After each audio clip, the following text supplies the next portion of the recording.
labor force. A new report shows more than 300,000 Black women have left the workforce in just the last several months. That's according to the U.S. Bureau of Labor Statistics. Joining me now is gender economist Katika Roy to break this all down and why they're leaving. Katika, thank you so much for being with us. You recently wrote an article where you say that this isn't happening by accident. Why do you think it is happening?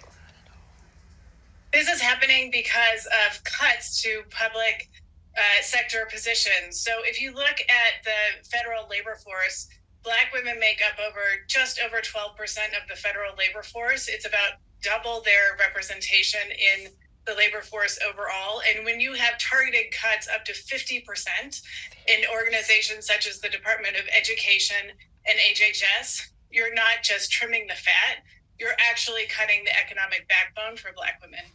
Wow. And so what are some of the spillover effects from all of this? Well, one of the things that we know is that there is a connection between women's labor force participation and GDP. So just Black women's labor force participation has dropped by just over 2% in the last 3 months. And that has sucked over $37 billion out of US GDP. So this is the economic cost of gender policy ignorance. This is really fascinating because do you think that most people are unaware of the actual impacts of things like this? Absolutely. So when we often think about women's issues or Black women's issues, we think of it as an over there problem. It's not. It's an everybody problem. When our economy grows, that has more jobs and more income for everyone.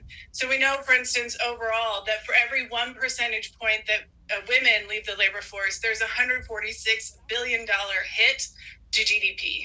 Oh my gosh. And so we've talked about the consequences, but is there an upside to all of this? Are we seeing women pivoting to entrepreneurship as they're leaving the workforce? What then are they doing? You know, that's a great question. And the truth is, we don't know where all of the 300,000 Black women that have actually been pushed out of the labor force have gone. We know that some of them have gone